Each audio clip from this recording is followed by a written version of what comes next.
আসসালামু আলাইকুম। কথা নাহিয়ান স্বাগত জানাচ্ছি এনটিভির সকালের খবরে। ক্রাউন সিমেন্ট শিরোনাম দেখছিলেন, এবার নিয়ে যাব পুরো খবরে।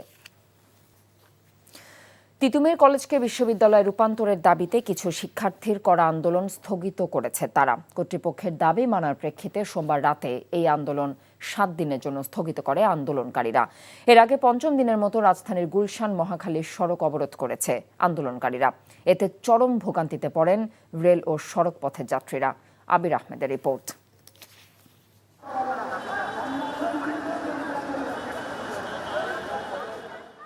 তিতুমির কলেজকে রাষ্ট্রীয় স্বীকৃতি দিয়ে বিশ্ববিদ্যালয় করা বাদে বাকি 6 দফা দাবি মেনে নেয়ার আশ্বাসে আন্দোলন প্রত্যাহার করেছে আন্দোলনরত শিক্ষার্থীরা। তবে 7 দিনের মধ্যে এসব দাবি মেনে না নিলে আবারও রাজপথে নামার হুঁশিয়ারি দিয়েছে শিক্ষার্থীরা। এই 7 দিনের মধ্যে না হলে আগামী মঙ্গলবার আমরা নতুন করে কর্মসূচি ঘোষণা করব। প্রধান উপদেষ্টা তারা আর কেউ আমাদের নামাতে পারবে না। তিতুমির কলেজের ভূমি, আবাসন, পরিবহন সংকট সহ বাকি 6 দফা দাবি মেনে নেওয়ার আশ্বাস দিয়েছেন শিক্ষা মন্ত্রণালয়। গবেষণাগার, ল্যাবরেটরি এবং লাইব্রেরিতে পর্যাপ্ত বরাদ্দ প্রদান করা হবে এগুলোর মান উন্নয়নের জন্য, এবং এটা অতি দ্রুত এই কার্যক্রম গ্রহণ করা হবে। আমরা আগামী 7 দিনের মধ্যে এই তিতুমির কলেজে পিএইচডি ডিগ্রিধারী যত সম্ভব কিংবা অভিজ্ঞ, সব দিক থেকে অভিজ্ঞ এই ধরনের শিক্ষক মণ্ডলীকে আগামী 7 দিনের মধ্যে এই তিতুমির কলেজে আমরা পোস্টিংয়ের ব্যবস্থা করব। এর আগে তিতুমির কলেজকে স্বতন্ত্র বিশ্ববিদ্যালয় করা যাবে না শিক্ষা উপদেষ্টার এমন বক্তব্য প্রত্যাখ্যান করে 3 দফা দাবিতে ধারাবাহিক কর্মসূচির অংশ হিসেবে রাজধানীর মহাখালী গুলশান সড়ক অবরোধ করে তিতুমির কলেজের শিক্ষার্থীরা। শিক্ষা উপদেষ্টা যে উস্কানিমূলক যে বক্তব্যটা দিয়েছে, এই উস্কানিমূলক বক্তব্যটা আমরা মানি না। আমরা চাই অনতিবিলম্বে শিক্ষা উপদেষ্টা তার এই বক্তব্যটাকে প্রত্যাহার করুক। আমাদের বিভিন্নভাবে আশ্বস্ত করা হয়, তো এতক্ষণ এতদিনেও তারা কিছু করতেছে না। এইখানে আমরা কতক্ষণ অবস্থান করব সেটা নির্ভর করবে রাষ্ট্রের হত্যাকর্তাদের উপর। তারা যত কালক্ষেপণ করবে আমাদের অবস্থান তত দীর্ঘায়িত হবে। শিক্ষার্থীদের Barasat barricade two north city অবরোধ কর্মসূচির কারণে ঢাকা সিটির বেশ কয়েকটি সড়কে যান চলাচল বন্ধ হয়ে যায়। এতে ভোগান্তিতে পড়েন নগরবাসী। বয়স্ক মানুষ নেই, হাসপাতালে যেতে পারছে না, সমস্যা হচ্ছে, ভোগান্তি হচ্ছে, সাধারণ মানুষের ভোগান্তি। এটা তো জনগণের ভোগান্তি, সাধারণ জনগণের তো ভোগান্তি, এটা তো মানতে হবে, কি করার আছে এখন আর। সড়কের পাশাপাশি রেলপথও অবরোধ করে তিতুমির কলেজের শিক্ষার্থীরা। এতে ঢাকার সাথে সারা দেশের ট্রেন যোগাযোগ বন্ধ হয়ে যায়। আবির আহমেদ, এনটিভি নিউজ, ঢাকা। স্বরাষ্ট্র উপদেষ্টা অবসরপ্রাপ্ত লেফটেন্যান্ট জেনারেল জাহাঙ্গীর আলম চৌধুরী বলেছেন, তিতুমির কলেজের শিক্ষার্থীদের আন্দোলন সবাইকে অতিষ্ঠ করে ফেলেছে, জনগণই তাদের তুলে দেবে বলেও মন্তব্য করেছেন তিনি। সোমবার বিকেলে সচিবালয়ে এক বৈঠক শেষে একথা বলেন উপদেষ্টা। তিনি আরও বলেন, অন্তর্বর্তী সরকার দায়িত্ব নেবার পর আইন শৃঙ্খলা পরিস্থিতি যেমন ছিল এখন তার চেয়ে ভালো, তবে কাঙ্ক্ষিত মাত্রায় আসেনি। রিপোর্ট করছেন রকুনউদ্দিন। শহীদ দিবস ও আন্তর্জাতিক মাতৃভাষা দিবস সুষ্ঠুভাবে উদযাপনের লক্ষ্যে সোমবার সচিবালয়ে অনুষ্ঠিত হয় এই বৈঠকে যথাযথ মর্যাদায় 21শে ফেব্রুয়ারি উদযাপনের পাশাপাশি বইমেলা সুষ্ঠুভাবে সম্পন্ন করতে আইন শৃঙ্খলা রক্ষাকারী বাহিনীকে নির্দেশ দেওয়া হয়। বৈঠক শেষে স্বরাষ্ট্র উপদেষ্টার কাছে সাংবাদিকদের প্রশ্ন ছিল দেশের সার্বিক আইন শৃঙ্খলা পরিস্থিতির অবনতি নিয়ে। কথাটা ঠিকই বলছেন, বাট এই আমরা স্বাধীন হয়েছি কত, প্রায় 53 বছরে, যে আপনি যে কাঙ্ক্ষিত মাত্রায় উন্নয়ন বা উন্নতি এটা কোন ইয়ারে হয়েছে আমি অবশ্য জানি না, তবে আইন শৃঙ্খলা পরিস্থিতি আমরা যে অবস্থায় প্রথম পেয়েছিলাম ওইটার থেকে অনেকটা উন্নতি হয়েছে এবং আরও উন্নতি হওয়ার অবকাশ রয়ে গেছে। আমরা একেবারে 100% স্যাটিসফাই না, এই জন্য আমরা প্রতিনিয়তই চেষ্টা করতেছি আইন শৃঙ্খলা পরিস্থিতি আরও কিভাবে উন্নত করা যায়। এ সময় সাংবাদিকরা জানতে চান, গেল 5 দিন ধরে বিশ্ববিদ্যালয় করার দাবিতে তিতুমির কলেজের শিক্ষার্থীদের সড়ক ও রেল অবরোধে যে জনদুর্ভোগ তা নিয়ে কি ভাবছেন স্বরাষ্ট্র উপদেষ্টা। জনগণে কিন্তু তাদের এক সময় উঠাই দিবে এই রেল লাইনে থেকে, লোকজনকে কিন্তু একেবারে অতিষ্ঠ করে ফেলতেছে। তারা কিন্তু দিনের পরে দিনে কিন্তু তাদের এই দাবি দাওয়া কিন্তু বেড়ে চলছে। আর এটার কথা শেষ করতে দেন, এটার পিছনে কারা জড়িত আছে এটাও কিন্তু আপনারা জানেন, কিন্তু এটাও কিন্তু আপনারা প্রকাশ করেন না। সবকিছু আপনারা ডিটেইল জানেন, কারা কারা এইটা আমি কেন বলবো, আপনারা জানেন না। এটা থেকে পরিত্রাণের উপায় তারা এই রেল লাইন ছেড়ে দিয়ে তারা তাদের ক্যাম্পাসে গিয়া যত ধরনের তাদের দাবি দেওয়া আছে, তারা তাদের কর্তৃপক্ষের কাছে পেশ করুক। তিতুমির কলেজের শিক্ষার্থীদের বাকি দাবি মানা হলেও বিশ্ববিদ্যালয় করার দাবির যৌক্তিকতা নেই বলে জানান শিক্ষা সচিব। এখন পর্যন্ত তিতুমিরের এই দাবির যৌক্তিকতা দেখা যাচ্ছে না। তবে যেহেতু আমরা একটা কমিটি করেছি, সেই কমিটি কোনো রিপোর্ট দেওয়ার আগে আমরা মন্ত্রণালয় থেকে আরেকটা কথা বলে ফেলাটা ঠিক হবে না। বিশ্ববিদ্যালয় প্রতিষ্ঠার আগ পর্যন্ত অন্তর্বর্তী প্রশাসনের মাধ্যমে 7 কলেজের শিক্ষা কার্যক্রম চালাতে ইউজিসি গঠিত কমিটি রূপরেখা জমা দিয়েছে বলেও জানান শিক্ষা সচিব। জনগণের কেন দুর্ভোগ আর সৃষ্টি না করে। Roknuddin, NTV news, Dhaka. যারা আওয়ামী লীগের লিফলেট বিতরণ করবে তাদের গ্রেফতার করা হবে। সোমবার প্রধান উপদেষ্টা প্রেস সচিব শফিকুল আলম এক সংবাদ সম্মেলনে কথা জানিয়ে বলেন, এটি সরকারের কড়া বার্তা। 5 আগস্টের পর সংখ্যালঘু নির্যাতন ও 23 মৃত্যুর ভুল তথ্য দিয়ে হিন্দু বৌদ্ধ খ্রিস্টান ঐক্য পরিষদ মিথ্যা প্রচারণা করছে বলেও জানিয়েছেন প্রেস সচিব। হাসান মাহমুদের রিপোর্ট।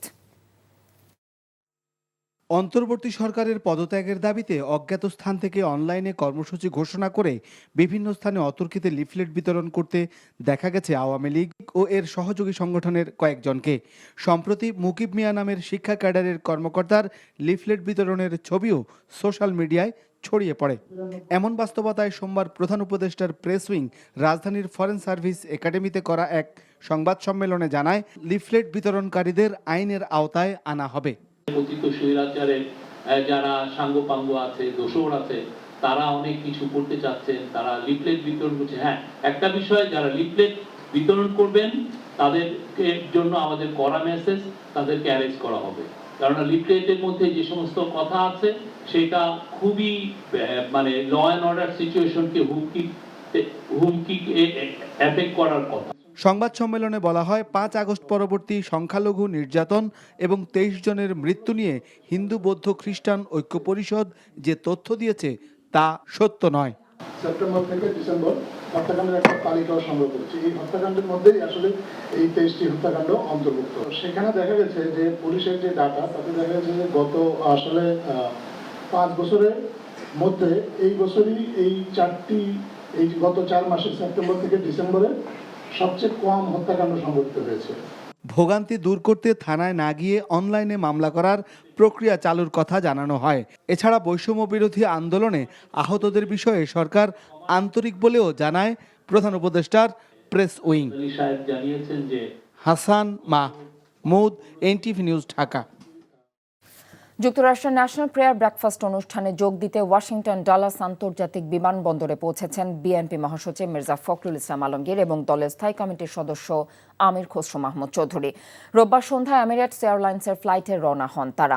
যুক্তরাষ্ট্র স্থানীয় সময় সকাল 8:10 পৌঁছেছেন তারা। এই আয়োজনে লন্ডন থেকে যোগ দেবেন বিএনপির ভারপ্রাপ্ত চেয়ারম্যান তারেক রহমানের কন্যা ব্যারিস্টার জাইমা রহমান।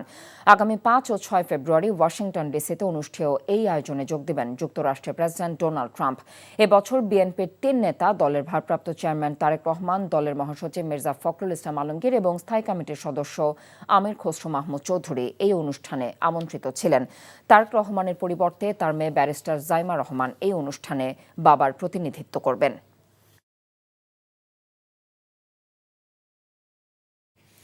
সংস্কারের দোহাই দিয়ে নির্বাচন আটকে রাখার কোনো যৌক্তিকতা নেই বলে মন্তব্য করেছেন বিএনপি সিনিয়র যুগ্ম মহাসচিব রিজভী আহমেদ। অবিলম্বে নির্বাচনের সুনির্দিষ্ট রোড ম্যাপ ঘোষণার দাবিও জানিয়েছেন তিনি। সোমবার মুন্সিগঞ্জ জেলার নবগঠিত আহ্বায়ক কমিটির নেতাদের নিয়ে শহীদ রাষ্ট্রপতি জিয়াউর রহমানের মাজারে শ্রদ্ধা নিবেদন করতে গিয়ে এসব কথা বলেন রিজভী আহমেদ। তিনি বলেন, বিএনপি মানুষের ভোটের অধিকারের জন্যই দীর্ঘ লড়াই করেছে, ত্যাগ স্বীকার করেছে হাজার হাজার নেতাকর্মী। স্বৈরাচার শেখ হাসিনা ভারতে বসে আওয়ামী লীগের নেতাকর্মীদের উস্কানি দিচ্ছে বলে মন্তব্য করে রিজভী বলেন, জনগণের কোনো সাড়া না পেয়ে অনলাইনে হরতাল অবরোধ পালন করছে আওয়ামী লীগ। ডক্টর ইউনূস সাহেবের সরকারকে আপনার নির্বাচনী রোডম্যাপ এবং নির্বাচনের ডেডলাইন এটা দিতে হবে, যে জনগণ মনে করবে যে আমরা 16 বছর যেটা বঞ্চিত হয়েছি, 17 বছর যেটা বঞ্চিত হয়েছি, সেই বঞ্চনার দুঃস্বপ্ন যেন তাদের দূর হয়। এই জন্যই আপনার অবাধ সুষ্ঠু নির্বাচনের একটা ডেডলাইন, একটা তারিখ তাদেরকে অবশ্যই দিতে হবে। আমরা সংস্কারের বিরুদ্ধে নই, আমরা বারবার কি কি সংস্কার হওয়া উচিত সেটা বলেছি। সংস্কার হতে বেশি দিন সময় লাগে না, আর সংস্কার তো যুগ যুগ ধরে চলবে। এটা তো চলমান প্রক্রিয়া। জনগণের যে দাবি ডিমান্ড, এই ডিমান্ডের উপর ভিত্তি করেই তো সংস্কার হবে, কিন্তু তার জন্য নির্বাচন আটকে রাখার কোনো মানে হয় না। বাংলাদেশে অবৈধভাবে অবস্থানরত বিদেশি নাগরিকদের বিষয়ে করণীয় নির্ধারণে টাস্কফোর্স গঠন করেছে স্বরাষ্ট্র মন্ত্রণালয়। টাস্কফোর্সের আহ্বায়ক স্বরাষ্ট্র মন্ত্রণালয়ের সুরক্ষা সেবা বিভাগের অতিরিক্ত সচিব এবং সদস্য সচিব করা হয়েছে বহিরাগমন অধিশাখার যুগ্ম সচিবকে। কমিটির সদস্যর সংখ্যা মোট 11 জন। প্রজ্ঞাপনে বলা হয়, বাংলাদেশে অবৈধভাবে অবস্থানরত বিদেশি নাগরিকদের বিষয়ে গৃহীত সার্বিক কার্যক্রমের সমন্বয় সাধন এবং পরামর্শ প্রদান করবে। কমিটি সংক্রান্ত বিষয়াদির ওপর প্রয়োজনীয় ব্যবস্থা গ্রহণের নির্দেশ প্রদান ও প্রয়োজন বোধে সুপারিশ প্রণয়ন করতে পারবে। তাছাড়া কমিটি প্রয়োজনে যে কোনো কর্মকর্তা বা ব্যক্তিকে সভায় উপস্থিত থাকার অনুরোধ জানাতে পারবে। বাংলাদেশ জামায়াতে ইসলামের আমির ডক্টর শফিকুর রহমান মানবিক বাংলাদেশ করতে আপোষহীন সংগ্রাম অব্যাহত থাকবে বলে বলেছেন। সোমবার সন্ধ্যায় নোয়াখালীর সুবর্ণচরে 2018 সালের জাতীয় নির্বাচন পরবর্তী পাশবিক নির্যাতনের শিকার গৃহবধূর বাড়ি পরিদর্শনে গিয়ে এক পথ সভায় তিনি একথা বলেন। জামায়াত আমির বলেন, দেশটাকে জাহান্নাম বানিয়ে রাখার কারণে মানুষ ভয়ে মুখ ফুটে প্রতিবাদ করতে পারেনি। সুবর্ণচরে যা হয়েছে এর চেয়ে নিকৃষ্ট উদাহরণ আর হতে পারে না। মানুষের সেবা করা এবং নতুন বাংলাদেশ করার আশাবাদ ব্যক্ত করেন ডক্টর শফিকুর রহমান। আমাদের এই ধান্দা নাই ক্ষমতায় গিয়ে মানুষের উপর লাঠি ঘুরাবো, ক্ষমতার গরম দেখাবো, হাব বাব নিয়ে চলবো, জনগণের টাকা চুরি করব, নিজের কপাল অবৈধভাবে বড় করার চেষ্টা করব। আল্লাহর কসম, এগুলো আমাদের ইচ্ছে। আমরা আজীবন আপনাদের কাছে ঋণী থাকবো। এইভাবে যদি আপনারা ভালোর কাজে আমাদের সঙ্গী হন, সহযোগিতা করেন, ভালোবাসেন। পটুয়াখালীর 4 আসনের আতঙ্ক ছিলেন সাবেক সংসদ সদস্য, দুর্যোগ ব্যবস্থাপনা ত্রাণ প্রতিমন্ত্রী মহিবুর রহমান। সন্ত্রাসীদের আশ্রয়দাতা ছাড়াও এলাকায় যত দখল চাঁদাবাজি সবই হতো তার মাধ্যমে। কলাপাড়া ও রাঙ্গাবালী উপজেলার সরকারি শত শত একর জমি দখল করার অভিযোগ মহিবুর রহমানের বিরুদ্ধে। স্বৈরাচারের পতনের পর আত্মগোপনে চলে যান তিনি। অবৈধ সম্পদ অর্জনের অভিযোগে তার বিরুদ্ধে মামলা করেছে দুদক। পটুয়াখালী থেকে কাজল বরণ দাসের পাঠানো রিপোর্ট। মহিবুর রহমান জনপ্রতিনিধি নয়, যেন ছিলেন জন আতঙ্ক। পটুয়াখালী 4 আসন থেকে আওয়ামী লীগের ভোটবিহীন নির্বাচনে সংসদ সদস্য নির্বাচিত হন। পরে ত্রাণ ও দুর্যোগ ব্যবস্থাপনা প্রতিমন্ত্রী হলে বেপরোয়া হয়ে ওঠেন। তার অবাধ্য হলেই হামলা মামলার শিকার হতেন সাধারণ মানুষ। অভিযোগ আছে, সংসদ সদস্য থাকাকালীন সময় কলাপাড়া ও রাঙ্গাবালী উপজেলার শত শত সরকারি জমি ছাড়াও নিরীহ গ্রামবাসীর জমি দখল করে নিয়েছেন। ভুয়া প্রকল্পের মাধ্যমে কোটি টাকা আত্মসাতেরও অভিযোগ উঠেছে তার বিরুদ্ধে। কৌশলে জমি দখলের জন্য নিজে গড়ে তোলেন গামছা বাহিনী। পটুয়াখালী জুড়ে ছিল এই গামছা বাহিনীর আতঙ্ক। যত জায়গা যারা নেছে একবার একটা টাকাও কেউ কি দেয় নাই। কয়েকবার মাপছি জমি, মাপার পর পিলার দিয়ে গেছি, এই পোলাপান ফালাই পিলার ভাঙি ফেলাইছে। সাবেক সংসদ সদস্য মহিবুর রহমান সাহেব সে এলাকায় ব্যাপক প্রভাব খাটাইছে আজকে 17 বছর। এই যে আমার এই জমিতে আমি খাবো বিদায়, আসবো বিদায়, আমাকে অনেক মামলার প্রায় 8-10টা মামলা আমাকে আসামি করে। সমস্ত ঘরগুলো উঠিয়ে দিয়ে সে তার নিজস্ব কমার্শিয়াল ভবন সে নির্মাণ করে ব্যক্তিগত সে স্বার্থ হাসিল করেছে। মহিবুর রহমানের দুর্নীতি আর সন্ত্রাসের ফিরিস্তি তুলে ধরলেন এই বিএনপি নেতা। ভাগ্যকে নিয়ে সিনেমিনে খেলেছেন। বিশেষ করে মন্ত্রী হওয়ার পরে, সে ত্রাণমন্ত্রী হওয়ার পরে সে বিভিন্ন প্রজেক্টের নাম দিয়ে কোটি কোটি টাকা বরাদ্দ করে এই টাকাগুলো কোনো কাজ না করে, প্রজেক্টের কোনো কাজ না করে গরিব মানুষের থেকে না দিয়ে নিজেই আত্মসাৎ করেছে। তারা বিভিন্ন অসহায় মানুষকে, নিরীহ মানুষকে তাদের জমি দখল করেছে, বিভিন্ন ভাবে তারা জোর জবরদস্তিমূলক টাকা আদায় করেছে। এরকমের কিছু অভিযোগ, এরকমের কিছু তথ্য মৌখিকভাবে আমাদের কাছে এসেছে। অবৈধ সম্পদ অর্জনের দায়ে মহিবুর রহমানের বিরুদ্ধে পৃথক 2টি মামলা দায়ের করেছে দুদক। বর্তমানে পরিবার সহ আত্মগোপনে গামছা বাহিনীর প্রতিষ্ঠাতা Mohibur Rahman. NTV news desk. দেশে স্থিতিশীলতা ফিরিয়ে আনতে ন্যূনতম সংস্কার করে দ্রুততম সময়ের মধ্যে নির্বাচন দাবি করেছে বিএনপি। রাষ্ট্র কাঠামো মেরামতের 31 দফা বাস্তবায়নের লক্ষ্যে গতকাল বিকেলে সাভারের ব্যাংক কলোনি মাদ্রাসা মসজিদ প্রাঙ্গণে পৌর বিএনপি ও সহযোগী অঙ্গ সংগঠন আয়োজিত শীতবস্ত্র বিতরণ ও মত বিনিময় সভায় এমন দাবি করেন নেতারা। এতে প্রধান অতিথি হিসেবে উপস্থিত ছিলেন সাভার থানা বিএনপির সাবেক সভাপতি জামাল উদ্দিন সরকার। বিশেষ অতিথি ছিলেন আশুলিয়া থানা বিএনপির সাধারণ সম্পাদক আব্দুল গফুর মিয়া ও সাভার পৌর বিএনপির সভাপতি মাইনুল হোসেন বিল্টু।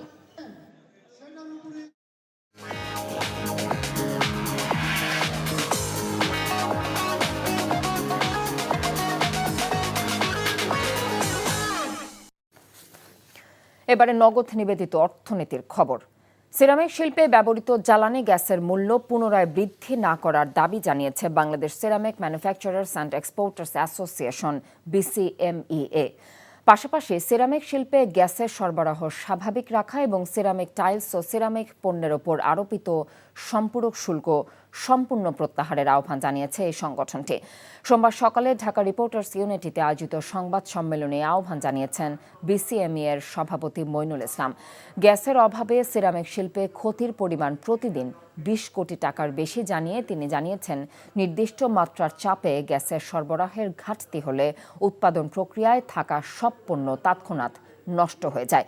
কারখানায় নিরবিচ্ছিন্ন গ্যাস সরবরাহ না থাকা সত্ত্বেও কোম্পানিগুলো গ্যাসের বিল প্রদান করে যাচ্ছে উল্লেখ করে সংগঠনের সভাপতি আরও জানিয়েছেন, বিগত বছরগুলোতে প্রয়োজনীয় গ্যাসের চাপের অভাবে সময়মতো পণ্য সরবরাহ করতে না পারায় বিশ্ববাজারে নামি দামি কোম্পানি অনেক অর্ডার বাতিলও করেছে। 25টি সিরামিক তৈজসপত্র, tiles, sanitary ware, ceramic brick কারখানায় তীব্র গ্যাস সংকটের কারণে উৎপাদন ব্যাহত হচ্ছে। সিরামিক কারখানায় বর্তমানে গ্যাসে 15 পিসে প্রেসার প্রয়োজন হয়, সেখানে গ্যাসের প্রেসার কখনো কখনো 2-3 পিসে 0 কোঠায় পর্যন্ত নেমে এসে বিগত বছরগুলোতে প্রয়োজনীয় গ্যাসের চাপের অভাবে সময়মতো পণ্য সরবরাহ করতে না পারায় বিশ্ববাজারে নামি দামি কোম্পানি আমাদের থেকে অর্ডার বাতিল করেছে। 24 ঘন্টার মধ্যে সিকিউরিটি এক্সচেঞ্জ কমিশনকে সংস্কার করার দাবি জানিয়েছে Bangladesh capital market investor association. সোমবার দুপুরে মতিঝিলের ঢাকা স্টক এক্সচেঞ্জের সামনে বাংলাদেশ ক্যাপিটাল মার্কেট ইনভেস্টর অ্যাসোসিয়েশনের উদ্যোগে পুঁজিবাজারে ক্ষতিগ্রস্ত বিনিয়োগকারীদের প্রতিবাদ সমাবেশে এই দাবি জানিয়েছেন সংগঠনের নেতারা। বক্তারা বলেন, বাংলাদেশের পুঁজিবাজারের যে সূচক দেখা যায় তা সূচক নয়, এটি আলাদিনের চেরাগ। কখনো সূচক উজ্জীবিত হয় না, শুধু নেতিবাচক প্রভাব দেখা যায়। যারা পূর্বের ক্ষতিগ্রস্ত ছিল তারা পূর্বের টাকা পুনরুদ্ধারে এসে আবারও সর্বশান্ত হচ্ছে বলে জানিয়েছেন বক্তারা। সিকিউরিটি এক্সচেঞ্জ কমিশনের বর্তমান চেয়ারম্যান খন্দকার রাশেদ মাকসুদ ফ্যাসিস্ট শেখ হাসিনার দোসর অবিলম্বে তার পদত্যাগের দাবি জানানো হয় প্রতিবাদ সমাবেশ থেকে। কমিশনের যে চেয়ারম্যান নিয়োগ দেওয়া হয়েছে একজন অযোগ্য, অথর্ব এবং ফ্যাসিস্ট হাসিনার দোসর। সিকিউরিটি এক্সচেঞ্জ কমিশনের চেয়ারম্যান খন্দকার রাশেদ মাকসুদকে অনতিবিলম্বে আজকে তাকে অপসারণ করে যোগ্য ব্যক্তিকে সেখানে নেওয়া হোক। বইমেলার তৃতীয় দিনে সোমবার পাঠকের ভিড় ছিল তুলনামূলক বেশি। বইপ্রেমীরা বলছেন, প্রযুক্তির যুগে ছাপার বইয়ের টানেই এখনও মেলায় ছুটে আসেন। প্রকাশকরা জানালেন, বিক্রি নিয়ে আশাবাদের কথা। মেলায় এদিন নতুন 32টি বই প্রকাশিত হয়েছে। রিপোর্ট করছেন কায়কোবাদ মাহমুদ। মাস্টার্স পড়ুয়া মৌটুসী রহমান। প্রযুক্তির যুগে অন্য অনেকের মতো তার বই পড়াও এখন অনেকটাই নির্ভরশীল স্মার্টফোন, ই-বুক, অডিও বুকের উপর। তারপরেও বইমেলা আসলেই ছুটে আসেন মেলায়। ছাপার অক্ষরের বইয়ের যে আবেদন, এটা মনে হয় আমার মন থেকে কখনোই যাবে না। এবং এটা আমার না, আসলে যারা বই মেলায় আসে, বই কিনতে ভালোবাসে, বই পড়তে ভালোবাসে, তাদের জন্য এটা অন্যরকম একটা ব্যাপার। মৌটুসীর মতোই মেলায় আগত পাঠকরা জানান ছাপার বইয়ের প্রতি অমলিন আবেগের কথা। আমরা আমাদের এই বাঙালির যে টান, সেই টানেই আমরা এই পুরনো দিনেই ফিরে আসি। এই জন্য এই বইমেলায় আমরা 1 মাস ধরে বইমেলায় চলে আসি। বইয়ের পাতা ছুঁয়ে দেখার অনুভূতি নিতে ডিজিটাল যুগেও তাই সংগ্রহ করেন কাগজের বই। হার্ড কপি পড়া আলাদাই মজা, যেটা আমরা পড়ি, কিন্তু অনলাইনেও পড়া হয়। অবসর হিসেবে যে বই পড়ার ব্যাপারটা, ওইটার ক্ষেত্রে কাগজের বইটা অনেক ভালো। সময়ের সাথে মেলায় পাঠকের আগমনের পাশাপাশি বিক্রিও বাড়বে বলে আশাবাদী লেখক প্রকাশকরা। 1 সপ্তাহ বা 5-6 দিন যাওয়ার পরে আস্তে আস্তে মানুষের ভিড় বাড়তে থাকে। ডিজিটাল মার্কেটটা এসে বইয়ের মার্কেটটা একটু খারাপ যাচ্ছে, কিন্তু এটা কেটে যাবে। অলরেডি যেগুলো রানিং বই, মার্কেটে খুব বেশি চাহিদা, ওই বইগুলো আপনি অনলাইনে সার্চ করলে ওগুলো ফ্রি স্ক্যান কপি পাবেন, কিন্তু তারপরেও তো আমরা ওই বইগুলো রেগুলার প্রিন্ট করছি। প্রযুক্তির বিকাশের মধ্যেও বইপ্রেমীদের মেলবন্ধনের জায়গা বইমেলা। বই পড়ার মাধ্যম হয়তো আরও পরিবর্তন হবে, কিন্তু ছাপার বইয়ের প্রতি ভালোবাসার টানে পাঠকরা ছুটে আসবেন অমর একুশে গ্রন্থমেলায়। Kaykobad Mahmud, NTV news, Dhaka. Malaysia নিয়ে যাওয়ার প্রলোভন দেখিয়ে মিরপুরের একটি হোটেলে ডেকে এনে এক তরুণীকে সংঘবদ্ধ ধর্ষণের অভিযোগ পাওয়া গেছে 10 থেকে 12 জনের একটি চক্রের বিরুদ্ধে। প্রশিক্ষণ প্রদানের কথা বলে অভিযুক্তরা রোববার রাতে মিরপুরের শেওড়াপাড়া মেট্রো স্টেশন সংলগ্ন একটি ভবনে ডেকে নেয় ভুক্তভোগী ওই তরুণীকে। পরে ভবনটির 5ম তলায় অবস্থিত একটি আবাসিক হোটেলে নিয়ে আগে থেকে অবস্থান করা 10 থেকে 12 জন তার উপর নির্যাতন চালায়। এই ঘটনায় রাজধানীর কাফরুল থানায় মামলা হলেও অভিযুক্ত কাউকেই এখনো আটক করতে পারেনি পুলিশ। বিস্তারিত দেখুন জুনায়েদ আল হাবিবের রিপোর্টে। রাজধানীর শেওড়াপাড়ায় একটি আবাসিক হোটেলে এক তরুণীকে সংঘবদ্ধ ধর্ষণের অভিযোগ উঠেছে। সোমবার রাত 1:30টার দিকে ওই হোটেলে অভিযানে যায় পুলিশ। হোটেলটির একাংশে দরজা ভেঙে ভেতরে প্রবেশ করতে পারলেও আরেক অংশটি অনেক চেষ্টা করেও ভাঙতে পারেনি ফায়ার সার্ভিসের সদস্যরা। সেখান থেকে জব্দ করা হয় বিদেশি মদের বোতল ও ফেন্সিডিল। আটক করা হয় হোটেলটির কেয়ারটেকারকে। হোটেলের কেয়ারটেকার জানান, এখানে নিয়মিত অসামাজিক কার্যকলাপ চলত। কতগুলো মেয়ে আসতো এখানে?